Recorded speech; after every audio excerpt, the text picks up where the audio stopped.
এখন আমরা আছি ইন্ডিয়ার কাশ্মীর প্রদেশ, জম্মু কাশ্মীর প্রদেশের ঠিক উত্তর সাইডে, যেটা উত্তর দিকে চীনের বর্ডার, পশ্চিমে পাকিস্তান, ওই মাঝখানের পাহাড় অঞ্চলের একটা সাইডে এসে দাঁড়িয়েছি। আপেল বাগানের ভিতরে আমরা দাঁড়িয়ে আছি। এখানে এসে অত্যন্ত ভালো লাগলো। আমাদের সামনে আপেল বাগানের যিনি মালিক, তিনিও আছে। এই পরিসরে আমি একটি কথা বলতে চাচ্ছি যে আল্লাহর এই সৃষ্টির মাঝে অনেক সুন্দর সুন্দর ফল, সুন্দর সুন্দর পরিবেশ মানুষের জন্য আল্লাহ সৃষ্টি করছে। এইগুলা দিয়ে আমরা কিন্তু আল্লাহ পাকের গুণগান, আল্লাহ পাকের প্রশংসা করার জন্য এগুলো আমাদের দরকার। তো আল্লাহ পাক কোরআনের ভিতরে বলছেন যে মানুষের সমস্ত অপরাধ আল্লাহ ক্ষমা করবে। আল্লাহ পাক একমাত্র শিরকের অপরাধ ব্যতীত। আল্লাহ রাব্বুল আলামিন পবিত্র কোরআনের সূরা নিসার 48 নম্বর আয়াতে বলছে যে আল্লাহ রাব্বুল আলামিন শিরকের অপরাধ ক্ষমা করবে না। শিরক হচ্ছে সবচেয়ে বড় অপরাধ। এই শিরকের অপরাধ ক্ষমা করবে না বিধায় আমাদেরকে সতর্ক থাকতে হবে যে যে কাজটা করলে শিরক হচ্ছে, আমরা সেটার থেকে বিরত থাকি। সেই কাজটা কি আমি পবিত্র কোরআন থেকে গবেষণা করে দেখেছি যে আল্লাহ রাব্বুল আলামিন শিরকের অপরাধ ক্ষমা করবেন, এটা বড় অপরাধ। সূরা নিসার 48 নম্বর আয়াতে বললো। আবার পাশাপাশি বললো আল্লাহ পাক ইবলিসকে কখনোই ক্ষমা করবে না। ইবলিসকে ক্ষমা করবে না বিধায় তাকে জান্নাত থেকে বহিষ্কার করে দিই। তো ইবলিসের অপরাধ ক্ষমা করবে না, তাহলে নিশ্চয় তার ভিতরে শিরকের অপরাধ ছিল। সেই শিরকের অপরাধটা যেটা, সেইটা যদি আমাদের ভিতরে থাকে তাহলে আল্লাহ পাক আমাদের সেই অপরাধ ক্ষমা করবে না।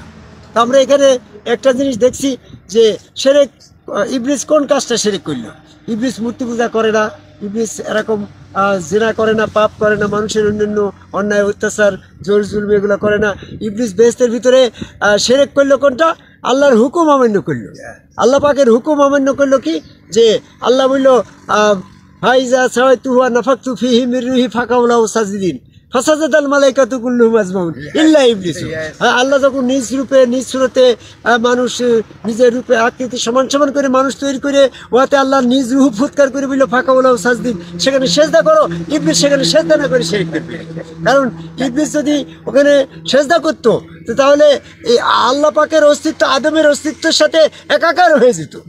যেহেতু ইবলিস ওখানে সেজদা করে নাই, তাই আল্লাহ একটা সত্তা, আদম আরেকটা সত্তা। এই আদম আরেকটা সত্তা প্রমাণ করলো ইবলিস সেজদা না করে। যদি সেজদা করতো তাহলে আল্লাহ একটা সত্তা, আদম একটা সত্তা, দুইটা সত্তা সেপারেশন হইতো না, সেখানে এক সত্তায় মিলে যেত। আদমের হাত আল্লাহর হাত, আদমের চেয়ার আল্লাহর চেয়ার, আদমের ভিতর অল বডি ফিটনেস অফ আল্লাহ, এই বিশ্বাসটা প্রতিষ্ঠিত হয়ে যেত যদি ইবলিস সেজদা করতো।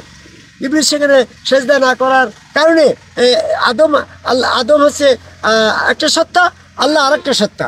তো সেক্ষেত্রে আল্লাহর সাথে আদম শিরক হয়ে গেল। ইবলিস এই শিরক মতবাদ সৃষ্টি করার কারণে সে শিরকের অপরাধী হয়েছে বিধায় সে জান্নাত থেকে বহিষ্কৃত হয়েছে। আল্লাহ পাক কখনোই ইবলিস আদমকে ভাই আল্লাহকে সেজদা না করার এই শিরকের অপরাধ আল্লাহ ইবলিসকে কখনোই ক্ষমা করবে না।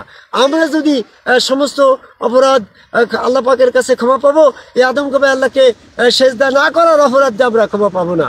এই জন্য আদমকে ভাই সেজদা করে একজন সমগ্র রসুলের কাছে বায়াত গ্রহণের মাধ্যমে ওই হাত আল্লাহর, ওই পা আল্লাহর, ওই চেয়ার আল্লাহর, ওই স্রোতের ভিতরে স্বয়ং আল্লাহকে অ্যাডজাস্টমেন্ট করে সে যখন আদমকে ভাই আল্লাহকে সেজদা করবে তখন সেই শিরক থেকে মুক্ত হবে। যারা এই আদমকে ভাই আল্লাহকে সেজদা করছে না, আসলে তারা শিরকের ভিতরে নিমজ্জিত আছে। এটাই সিরাতুল মুস্তাকিম, কাল হাযা সিরাতুন আলাইয়া মুস্তাকিম। আল্লাহ রাব্বুল আলামিন সূরা হিজরের 42 নম্বর আয়াতে বলল, 29 থেকে 42 নম্বর আয়াতের বলল যে আদম কবাই আল্লাহকে সেজদা না করে ইবলিস কাফের হয়ে গেল। এটাই হাযা সিরাতুল আলাইয়া মুস্তাকিম। এটাই সিরাতুল মুস্তাকিম, যেটা আল্লাহ পাক পর্যন্ত পৌঁছায়। সূরা আনামের 151 নম্বর আয়াতে বলছে এই শিরক না করাটাই সিরাতুল মুস্তাকিম। পিতা মাতার খেদমত করা, তার সৎপথে চলা, মিথ্যা না বলা, অশ্লীল কাজ না করা, অর্থাৎ গুড ম্যান, যেটা ভালো মানুষ হওয়া যায়, সেই সমস্ত কাজগুলাই হচ্ছে সিরাতুল মুস্তাকিমের বৈশিষ্ট্য। আমরা এই কাশ্মীর শহরের এই আপেল বাগানে দাঁড়িয়ে পৃথিবীর সকল মানুষকে আদমকে সেজদার মাধ্যমে শিরক না করার অপরাধ থেকে মুক্তি লাভ করে একটা ভালো মানুষ হওয়ার জন্য যে যে গুণ আদর্শ দরকার, সূরা আনামের 151 নম্বর আয়াতে দৃষ্টি আকর্ষণ করে পৃথিবীর সকল মানুষকে এই সিরাতুল মুস্তাকিম আদমকে সেজদার পথে আসার আহ্বান করে আমার কথা শেষ করি। জয় গুরু।